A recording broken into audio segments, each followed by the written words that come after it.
The classroom always smelled like dust and humiliation. Old walls, flickering lights, and one woman whose voice could slice through hope like a knife. Her name was Mrs. Rowan, my 10th grade math teacher. To everyone else, she was brilliant, sharp, witty, respected. To me, she was a storm that never stopped raining on my confidence. That afternoon, she called me to the board. "Ethan," she said, holding up a marker. "Let's see if you've finally learned something." Her tone made the words sound poisonous. The entire class watched as I walked up. My palms were sweating. She wrote a problem on the board, a mess of numbers and letters that might as well have been another language. "Go on," she said. "Show us how a genius like you solves it." My throat went dry. I tried. I really did. But the answer didn't come. I glanced back at my seat, where my notebook lay open, pages full of notes and scribbles that made sense only at midnight when no one was watching. Mrs. Rowan crossed her arms. "Typical," she said, loud enough for everyone to hear. A few students giggled. I whispered, "I'm still trying." "Trying," she interrupted, laughing softly. "Ethan, trying is what people say when they've already failed." The laughter grew louder. I felt my chest tighten. That day wasn't just embarrassment, it was execution. When the bell rang, I packed my books slowly, hoping no one noticed my shaking hands. Mrs. Rowan stopped me at the door. "Ethan," she said, quieter now, "you're a nice kid. But you're not built for this. Some minds just don't work that way. Maybe focus on something simpler." Simpler. That word stuck. That night, while everyone slept, I sat at my desk staring at my old laptop. It was slow, cracked at the hinge, and missing half its keys, but it worked. I opened an empty document. And under the dull yellow glow of my desk lamp, I typed one line that changed everything. "If I can't understand her system, I'll build one of my own." I didn't know how. I didn't have money, tutors, or even support. All I had was humiliation, and a reason to never feel it again. I didn't sleep that night. Not because I was scared, but because I was done being small. The next morning, while everyone else went to school, I stayed home and searched how to code for beginners. My internet was barely working, my laptop crashed every 10 minutes, but I refused to stop. The first tutorial I opened started with a simple phrase. Every great program begins with a single line of code. That line hit me like lightning. For weeks I practiced, line by line, mistake by mistake. I learned what loops were, how logic worked, how computers didn't judge you when you failed, they simply told you to try again. Unlike people. When my classmates were laughing in the cafeteria, I was at the public library, using free Wi-Fi until closing. When they went to parties, I was debugging code under flickering lights. Every error felt like her voice. "Ethan, you're not built for this." Every fix felt like revenge. Months passed. One night, while experimenting with a calculator program, I accidentally created a function that predicted user inputs, basically finishing the equation before I typed it. It wasn't perfect, but it worked. And that moment, that tiny spark, felt like victory. I stayed up all night refining it. When the sun rose, I realized what I built wasn't just code, it was a piece of myself that refused to be quiet. Then came the decision that would change everything. I stopped chasing grades. Instead, I started building things. I entered a small community hackathon using my old laptop, its fan louder than my confidence. People showed up with new MacBooks, headphones, sponsors, and me? I had one working USB and a dream. When my turn came to present, the judges didn't even look up at first. Until I ran the demo. My project wasn't flashy. It wasn't pretty. But it worked. Perfectly. It predicted results, solved equations, and even taught itself from mistakes. The lead judge blinked. "You built this, alone?" I nodded. He turned to the others. "This is innovative." I didn't win. But I got something better, noticed. A local developer named Marcus approached me afterward. You've got something rare, he said. Not just brains. Grit. Ever thought about building real products? I shrugged. Who'd buy something from a dropout? He grinned. Someday, people will pay to use what you build. His words stuck like fuel to fire.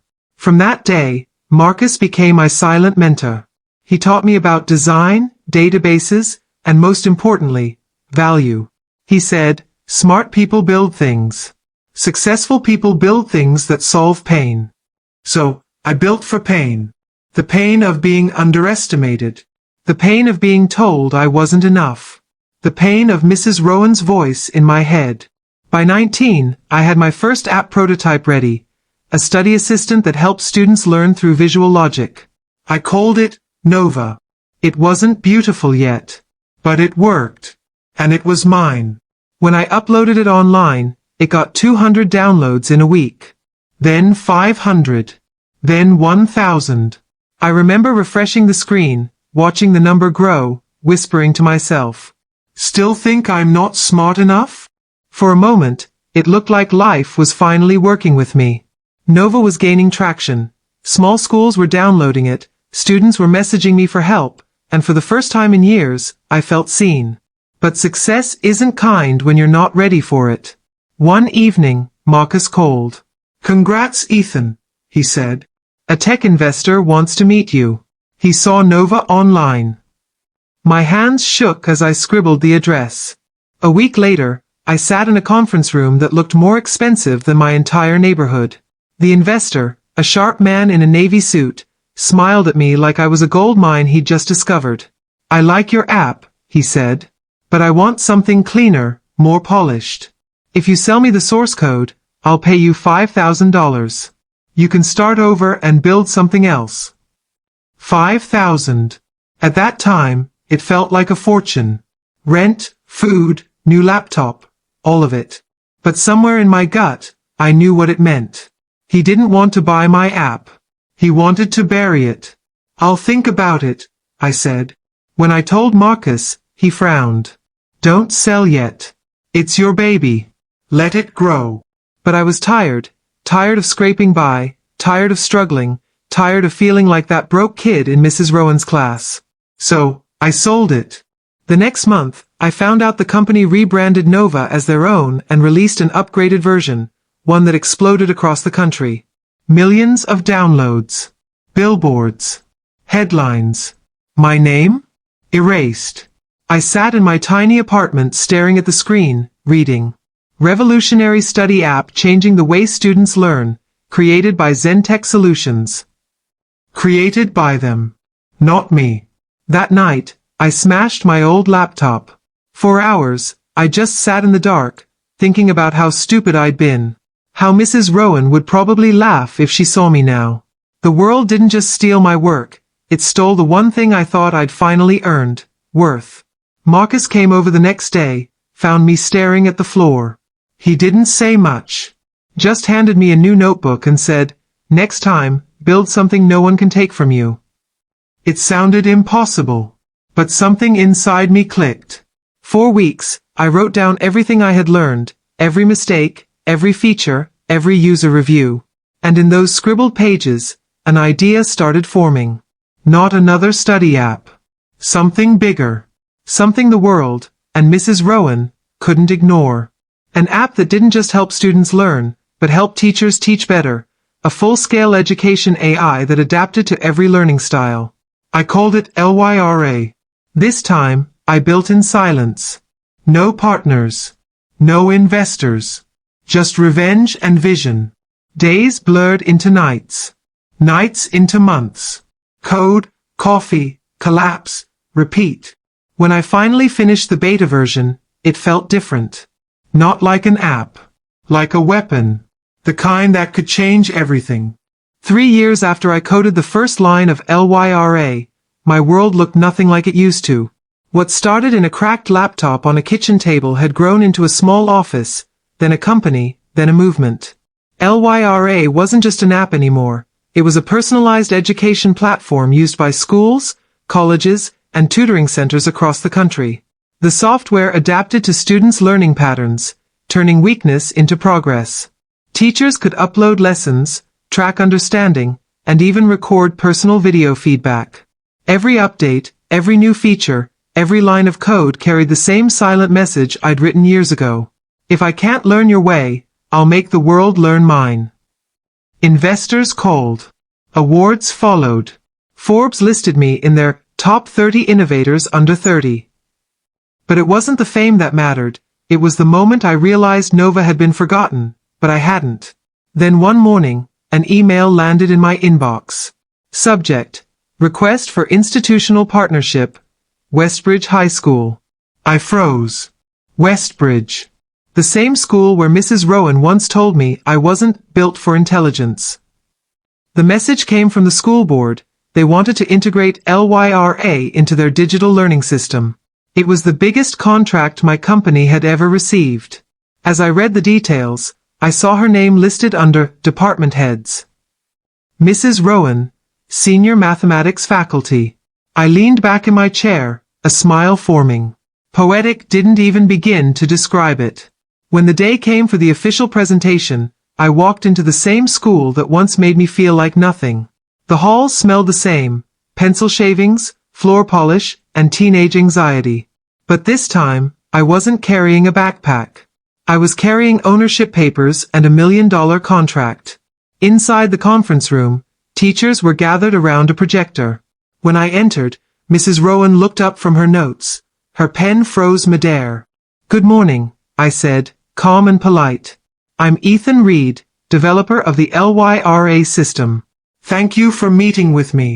Her lips parted slightly, but no words came.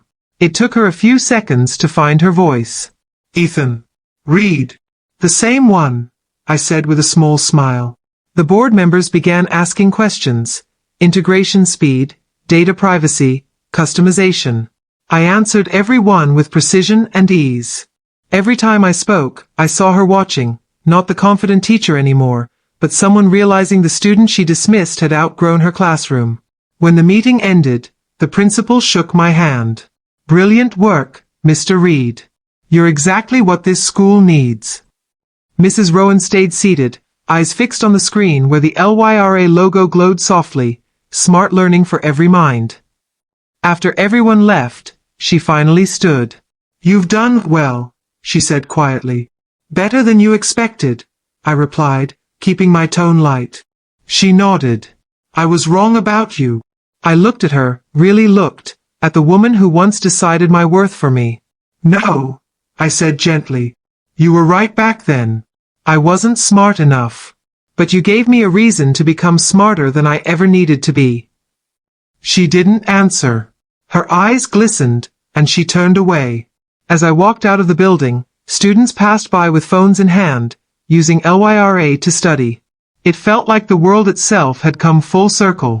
The teacher who once mocked me for being too slow, now used my app to do her job better. And that was worth every sleepless night, every failure, every scar. 3 months after signing the contract with Westbridge High, I got an invitation. Annual Excellence Awards ceremony, honoring educators and innovators. The school was celebrating its partnership with LYRA, and they wanted me to give a short speech about the future of learning. I smiled as I read it. The irony wasn't lost on me. The same place that once dismissed my future now wanted me to define it. That evening, as I walked into the auditorium, the air buzzed with applause and chatter. Banners hung from the ceiling, empowering young minds through innovation. Students filled the rows, teachers mingled near the stage. And there she was, Mrs. Rowan, sitting in the front row, perfectly still. When the host called my name, the lights dimmed. I walked to the podium, adjusting the mic. Hundreds of eyes were on me, but this time I wasn't afraid. "Good evening," I began, my voice steady. "When I was a student here, I believed intelligence was something you were born with, that some people just had it, and others didn't. And for a long time, I believed I didn't." A quiet murmur spread through the crowd. I used to sit in these classrooms feeling like the dumbest person alive. I failed tests. I froze at the board. I thought I wasn't good enough. But maybe, I paused, looking straight at her, Maybe I just needed to be taught differently. I let that line hang in the air. The students leaned forward. The teachers listened. Mrs. Rowan didn't move. I built LYRA because I wanted every student to have what I didn't, a second chance to learn in their own way, at their own pace. Because no one is not smart enough. Sometimes, they just need a better system.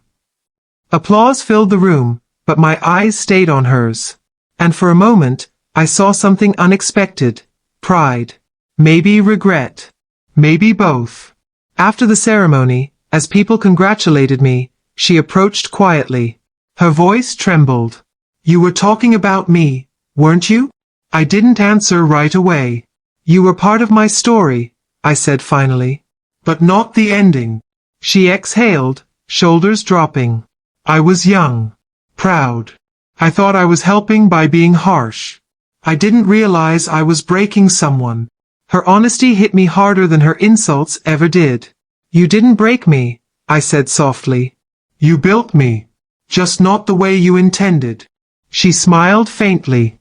You turned pain into brilliance, Ethan. I can only take partial credit. I chuckled. Fair enough. Then she said something I never expected. I use LYRA every week now. It's remarkable. You've changed how I teach. For a second, everything, the humiliation, the late nights, the failures, disappeared. What replaced it wasn't revenge. It was something better. Closure. As she walked away, the host called me again. Ethan. One more photo for the school's archives. I stood in front of the banner that read Westbridge High, powered by LYRA. Behind me, the teachers who once doubted me smiled for the camera. And somewhere in the crowd, a few students whispered my name, not mockingly, but with admiration. When the flash went off, I realized something. Revenge doesn't have to be cruel. Sometimes, it's simply showing up as everything they said you couldn't be, and letting them live in the world you built. That night, I returned to my office, turned on my computer, and looked at the dashboard. Thousands of teachers logged in. Hundreds of schools active. Millions of students learning their way. I leaned back, smiling. Her words from all those years ago echoed faintly in my head. You'll never survive in tech. I whispered to the empty room. Not only did I survive, I built the system. And as the screen glowed softly in the dark, one notification blinked across the top corner. New user registration, Mrs. Rowan. I laughed quietly to myself. The same woman who once said I'd never be smart enough was now learning from the app one created. The circle was complete.